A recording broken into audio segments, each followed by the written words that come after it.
Live from New Delhi, you're watching DD India Live, India's voice to the world. I'm Abhishek Mahajan, coming up in the next 30 minutes. Sectarian clashes escalate in Syria's predominantly Druze region of Sweda a day after ceasefire announcement. Ukraine seeks new round of talks with Russia next week. Zelensky says that the Russian side should stop hiding from decisions. Japan head to the polls on Sunday in a tightly contested upper house election. Rising prices and immigration concerns threatening to weaken Prime Minister Ishiba's power grip. Dozens dead after tourist boat capsizes in Vietnam due to Storm Vifa. The third typhoon to hit the South China Sea this year is projected to make landfall along Vietnam's northern coast early next week. Astronomer CEO Andy Byron resigns after Coldplay concert Embrace goes viral.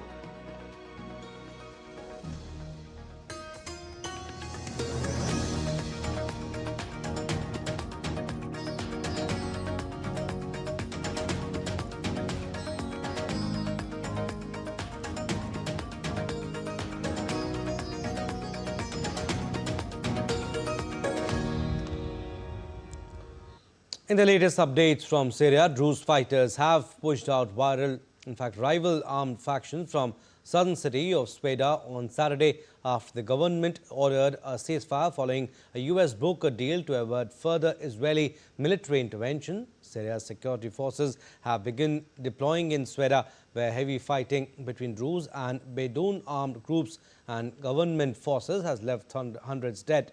The deployment on Saturday came hours after the United States announced that Israel and Syria have agreed to a ceasefire, a fragile truce amid overnight clashes. Syria's government announced the ceasefire early on Saturday, saying in a statement it is being enacted to spare Syrian blood, preserve the unity of Syrian territory, the safety of its people. Syria's President Ahmed al-Shara, in a televised address, stated that he received international recalls to intervene in what is happening in Sweda and restore security to the country. And Kyiv has proposed to Moscow a new round of peace talks next week. Ukraine's President Volodymyr Zelensky said on Saturday, hours after Russian strikes across Ukraine claimed more lives.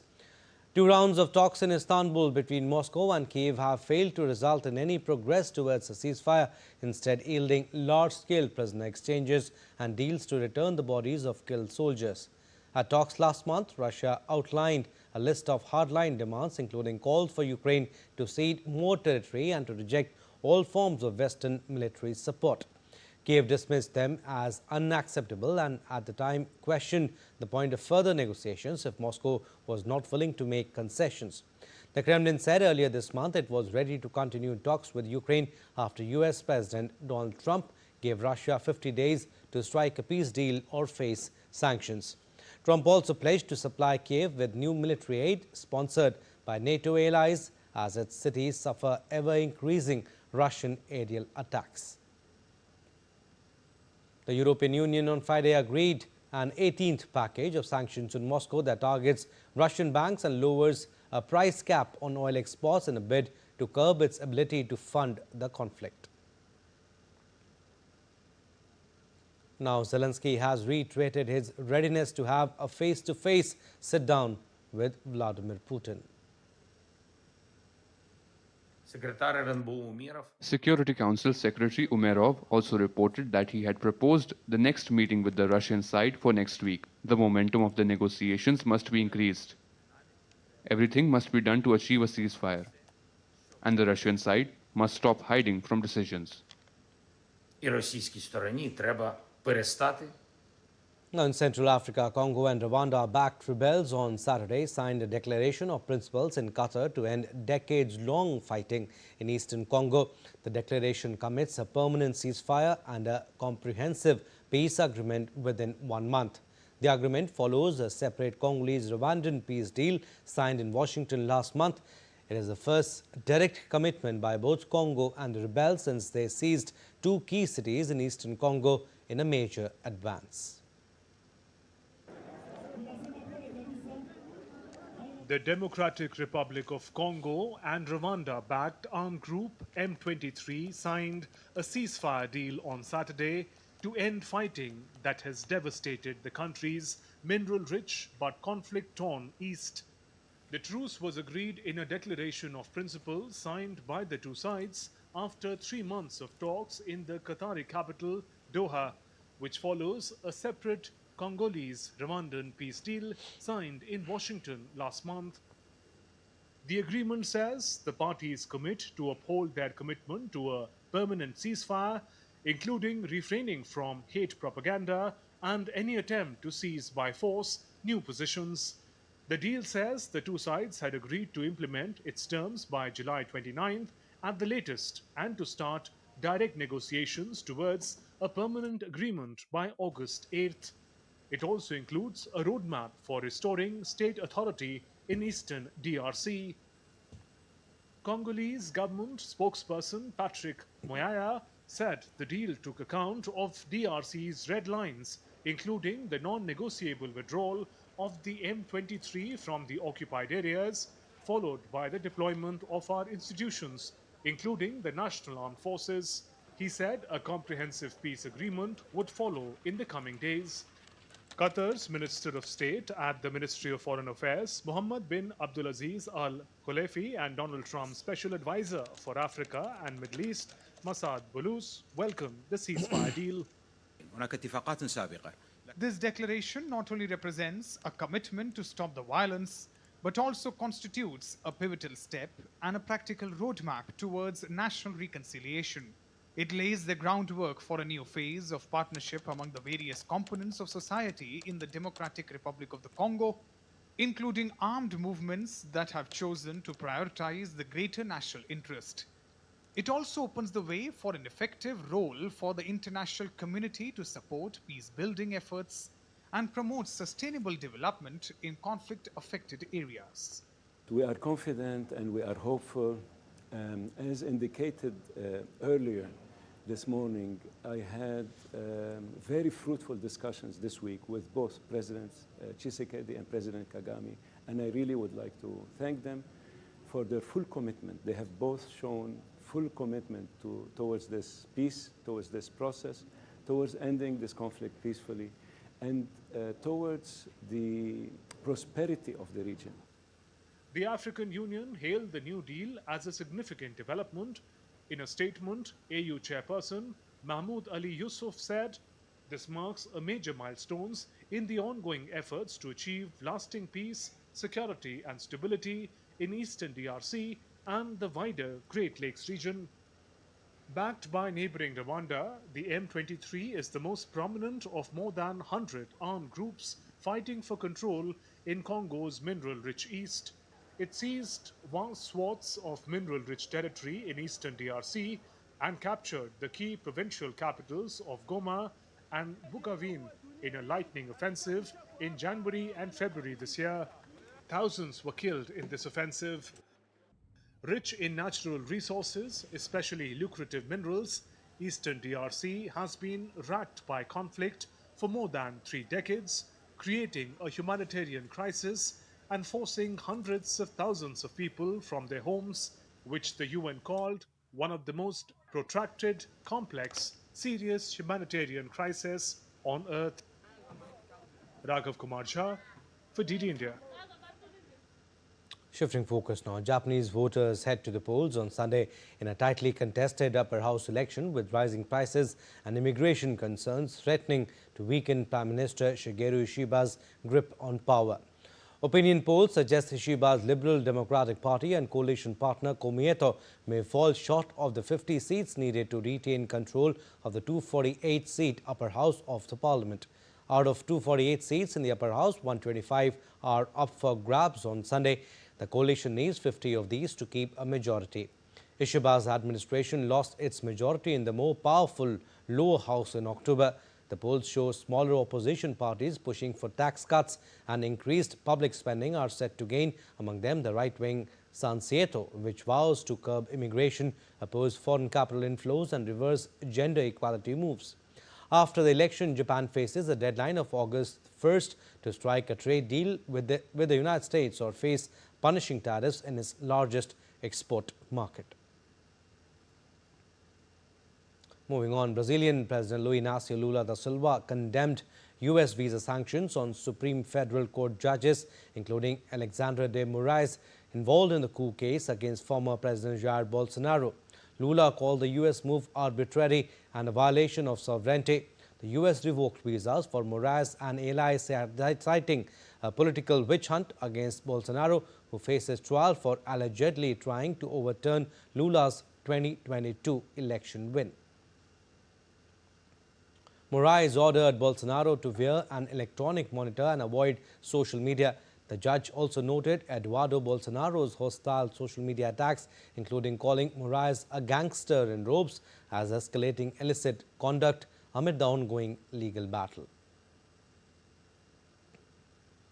A tourist boat carrying 53 people capsized on Saturday in Vietnam, following which at least 34 people have died and 8 remain missing.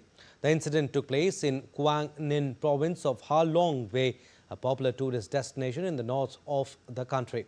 The vessel was carrying 48 passengers and 5 crew members when it capsized in the UNESCO World Heritage Site because of sudden heavy rain. There was no official announcement on the nationality of the tourists, as emergency crews kept looking for survivors. Rescue teams found 11 survivors and recovered 27 bodies, 8 of them children. Prime Minister Pham Minh Chinh sent his condolences to the families of the deceased and called on the Defence and Public Security Ministries to conduct urgent search and rescue. Hong Kong issued a T8 tropical cyclone warning early Sunday as Typhoon Vifa, located 280 kilometers southeast, approached, bringing winds over 63 kilometers an hour. The storm intensifying in the South China Sea nears Guangdong, China, prompting high alerts. Over 250 flights were cancelled with no departures before noon Sunday per Hong Kong's airport authority. Schools and daycare centres suspended classes and bus services halted until midday. Heavy rain and thunderstorms are expected with high seas forecast. In Philippines, FIFA caused flooding, leaving 2 missing. Authorities urge caution as the storm threatens significant disruptions across the region, with travellers advised to expect delays. In yet another incident in the U.S., a car plowed into a crowd outside the Vermont Hollywood nightclub early Saturday, injuring 30 people with 7 in critical condition. The driver, shot and beaten by bystanders, is in custody and undergoing surgery, facing charges like attempted murder. Police are searching for a gunman who fled after shooting the driver. The 2 a.m. incident involved a Nissan Versa hitting a taco truck and valet stand. Over 100 firefighters responded. Los Angeles Mayor Karen Bass called it a heartbreaking tragedy, and the club expressed sadness. The area near Sunset Boulevard saw chaos, with victims sprawled on blood-stained sidewalks, as shown in social media footage. In Germany, 19 people were injured after a fireworks show went awry at Düsseldorf City Fair on Friday night. At least 1 child was injured and 4 others were seriously injured after fireworks exploded unusually low. Eyewitness video showed a thick cloud of smoke during the fireworks display. Düsseldorf Fire Services said that police were investigating the cause of the accident. Now, the CEO of an American tech company resigned Saturday after a video of him embracing an alleged colleague at a Coldplay concert on Wednesday went viral and fueled relentless memes. Astronomer CEO Byron and company's chief people officer Christine Cabot realized they were being shown on a jumbo screen inside Gillette Stadium as they embraced. Byron ducked out of sight and Cabot covered her face with her hands and spun around. Internet sleuths immediately went to work and identified Byron and Cabot by their social media profiles before the company confirmed their identities. The video has garnered millions of views on TikTok and other social media handles, giving rise to memes discussing everything from the folly of having an affair at a Coldplay concert to the hypocrisy of an HR representative seemingly caught in a workplace relationship.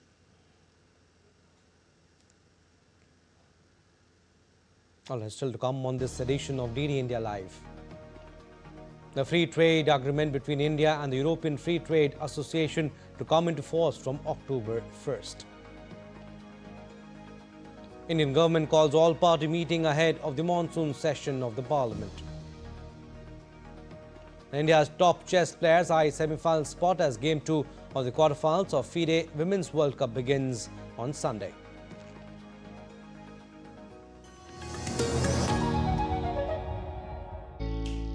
Jharkhand will mesmerize you with majestic nature, rich heritage and colorful culture. Johar. Johar. It fits perfectly. Thank you. Full workout हो गया. Ready?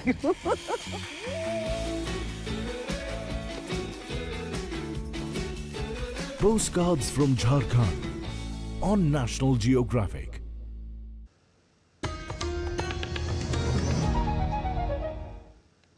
Welcome back. You're watching DD India Live. I'm Abhishek Mahajan. Some more stories. The free trade agreement between India and the European Free Trade Association will come into force from October 1st. India and the four-nation European bloc EFTA signed the Trade and Economic Partnership Agreement on March 10, 2024. Under the pact, India has received an investment commitment of $100 billion in 15 years from the grouping while allowing several products at lower or zero duties. The European Free Trade Association members are Iceland, Liechtenstein, Norway and Switzerland. The bloc has committed an investment of $100 billion, $50 billion within 10 years after the implementation of the agreement and another $50 billion in the next 5 years, which would facilitate the creation of 1 million direct jobs in India.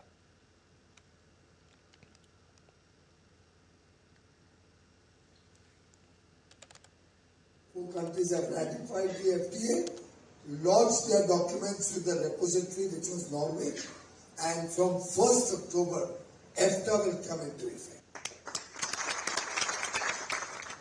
And they are taking it seriously. They are continuously looking at India as an investment destination. The Indian government has called an all-party meeting today ahead of the monsoon session of the Parliament beginning on Monday. During the meeting, the government will seek cooperation from all the political parties to ensure smooth functioning of both houses of the Parliament. The monsoon session, which will be held from 21st of this month, will continue till 21st of August. During the session, there will be a total of 21 sittings of both houses.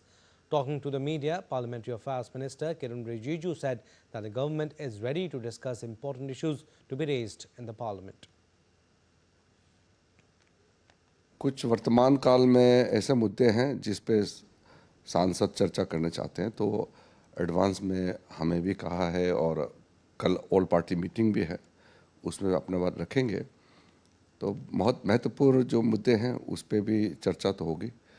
सरकार भी महत्वपूर्ण मुद्दे हैं उस पे चर्चा के लिए आगे आएंगे। और कई बिल्स हैं जो इस सत्र में आएंगे। वैसे तो बिजनेस एडवाइजरी कमेटी में ही तय होगा समय वगैरह, फिर भी मोटे मोटे जैसे शिपिंग बिल है, पोर्ट्स बिल है, मर्चेंट बिल्स हैं, स्पोर्ट्स का बिल है और जन विश्वास बिल है, एजुकेशन का कई महत्वपूर्ण बिल्स हैं जो इस मानसून सत्र में आने वाले हैं। Sports updates now. We'll start with cricket. England's women cricket team defeated India by 8 wickets in the rain-affected second one-day international at the iconic Lord's Cricket Ground. After a disappointing loss in the first ODI, England women's cricket team bounced back in style to level the series 1-1. The match was reduced to 29 overs per side due to rain. Batting first, India managed to put just 143 runs on the board. England were close to chasing the target, but rain poured down again and the target was reduced to 115 in 24 overs. England chased the target in 21 overs with opener Amy Jones scoring unbeaten 46. The third and final ODI will be played at Chesterley Street on Tuesday. And India's Koneru Hampi, Harika Dronavalli, Vaishali Ramesh Babu and Divya Deshmukh will be in action in the Game 2 of quarterfinals of FIDE Women's World Cup on Sunday. Koneru Hampi registered a crucial win while Vaishali, Divya and Harika played out draws in Game 1 on Saturday. Humpy only needs a draw on Sunday to become the first ever India woman to reach the semi-finals.